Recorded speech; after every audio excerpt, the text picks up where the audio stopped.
Reminder now, the top story is Thailand's army has announced the imposition of martial law to preserve law and order amid a long-running political crisis. It said the law has been invoked to restore peace and order and stress that the move is not a coup. Months of anti-government protests across the country have left 28 people dead and hundreds wounded. The United States has charged 5 Chinese military officers with economic cyber espionage. They're alleged to have hacked into the computers of 6 US companies to gain trade secrets. The US says the hackers targeted industries involved in nuclear power, metals and solar products. The Chinese government claims the charges are unfounded. Prime Minister Tony Abbott has dismissed a call to broaden the base of the GST. One of his coalition senators, Ian MacDonald, wants the tax broadened to apply to fresh food, but insists he doesn't support an increase in the GST. Well, my opinion is that... And New South Wales and Queensland have unveiled their State of Origin teams ahead of the series opener next week. The Maroons have dominated the competition in recent years, winning the last 8 in a row. The Blues have named Bulldogs pair Trent Hodgkinson and Josh Reynolds. Well, back to our top story now. That's the imposition of martial law in Thailand. Here with his perspective is Dr. John Blaxland. He's a senior fellow at the Strategic and Defence Studies Centre at ANU. John Blaxland, what's your reaction, first of all, to this news? Ros, it's an extraordinary set of circumstances. The Senate has been looking to appoint an alternative Prime Minister. The acting interim Prime Minister, which goes to show you how tenuous it was in the first place, has objected. There's talks, there's rumours of armed struggle emerging, clashes imminent, and the political situation has become so toxic in Bangkok that General Prayut, who himself knows very well what it was like in May 2010 when over 90 Thai citizens were killed on the streets of Bangkok, and has studiously sought to avoid a repeat of those circumstances, and who also knows how counterproductive the coup of 2006 was, has actually recognised that he's in a very difficult place. And so what they've done is they've invoked an obscure regulation that they found, which mandates the military to intervene in circumstances of extreme potential breakdown of law and order. And it certainly is an extreme set of circumstances where Thailand is effectively on the edge of the abyss, looking at a catastrophic situation which is unparalleled in Thai history. If we look back to when the king really was effective, and you look back at the crisis of 1992, when the opposing leaders were brought before the king, made to prostrate themselves, and where the king was effectively able to lecture them about restoring peace and order, well, unfortunately, the king today is not in a position to do that. So could this be seen as a clever tactical move on behalf of the general, if indeed it acts as a circuit breaker between the sides involved in this political crisis? Well, I'm sure he's hoping it is a circuit breaker. The question is whether it will be, because the bottom line is the fundamental issues of Thailand's politics are unchanged. The confrontation, which is represented by the Shinawatra clan, the Thaksin clan, and Yingluck, who's just been deposed, and Suthep, the protest leader in downtown Bangkok, that schism in Thai society isn't going away anytime soon. And the military knows that it's in a precarious position as well, because its constituents, the members of the armed forces of Thailand, are from many of these areas that are strife-torn, that are politically torn, and that puts the general in a very precarious position himself. So his bluster, the strong language, I suspect, is intended to try and fend off, if you like, and sort of preempt the requirement for some kind of more assertive physical action by trying to keep the opposing groups apart and by trying to threaten them and cajole them into not using violence, because bloodshed is imminent otherwise. And that's why he's emphasising that this is not a military coup. And that's right. And it's interesting that he studiously avoided saying the Constitution has been abrogated. Those words aren't there. And the wording of the declaration, this is not a coup. It's very carefully avoiding going down that path, because they know it's just got them nowhere in the past. And today, the situation is such that there really isn't a power base as an alternative that can stand up and actually try and broker any kind of arrangement. But even then, who knows what's going to happen, because the army has demonstrably not succeeded so far in brokering some kind of agreement between the old red shirts and the old yellows. And that doesn't look like it's going to change anytime soon. As you say, there is no effective government in place.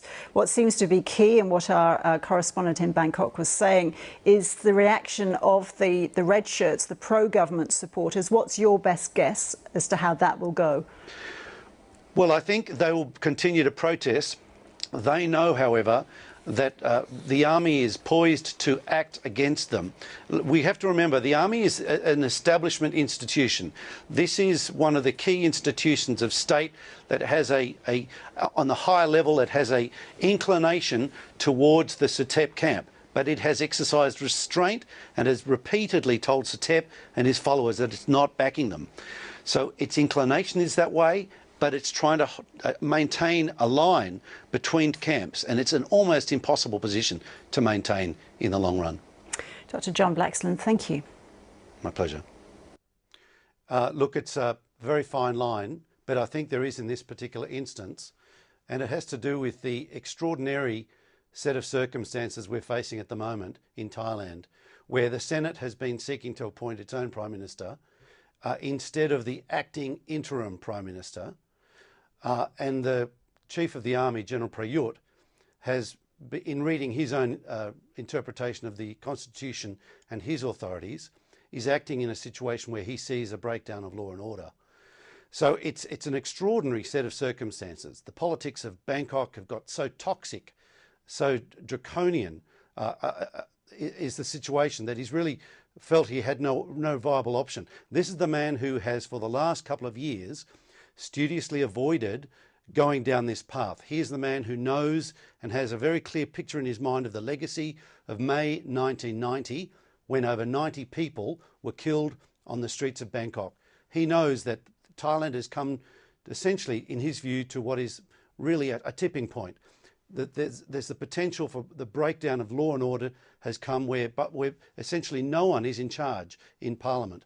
And you look at the options that the country faces, given the circumstances, given the pressure that the elites through Suthep are applying in Bangkok, given the counter pressure from the Reds, given the awful circumstances that they seem to be on the cusp of, General Prayut has taken a step which, from a liberal Western Australian perspective, seems anathema, but in the Thai context is understandable.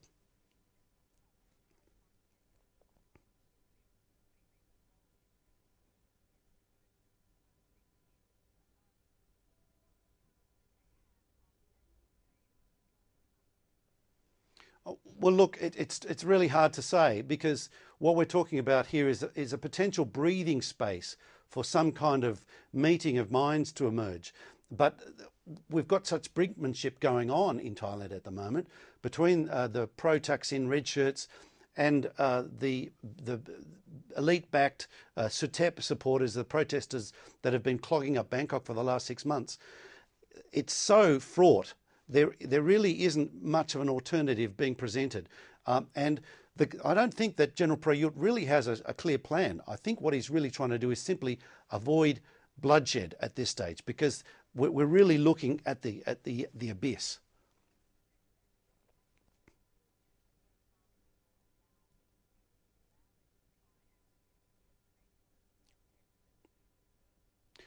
I think that's one thing that they will want to do, try and at least encourage them to stay apart, if not disperse.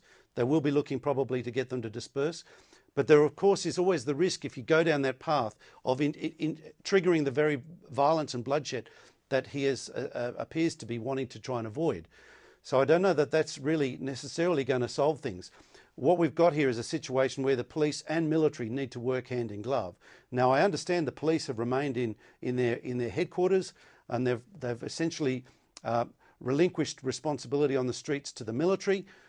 If that's the case, some kind of cooperative arrangement has to be struck between the police and the military for this to avoid the situation deteriorating markedly further in the near term.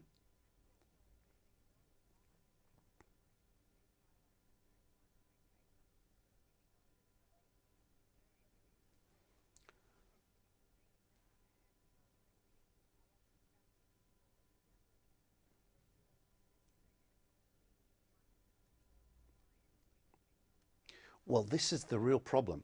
Back in 1992, when the last time the king made a significant public intervention in Thai politics, he was the master of the domain. The king had the authority, he had the composure, he was able to make it very clear to the opposing sides that they were to prostrate themselves, they were to make up, and they were to find resolution for the sake of the country. Unfortunately, the king is now very old and very frail, and there is no one really to speak with the authority that the country has for so long relied on. It's in a predicament now where Prayut has essentially been prevaricating for quite some time, looking around. Sure, there's the Privy Council, but the Privy Council itself is a body that knows it's on the edge itself. It's got very, very old and frail members. It's a body of people who know that their own position is vulnerable once the king passes away and there's a royal succession. There is so much on the cusp of happening in Bangkok, in Thailand today. Prayut is really trying to do is, trying to find a way through this incredibly murky grey zone. There are no easy answers, I'm afraid. Pleasure.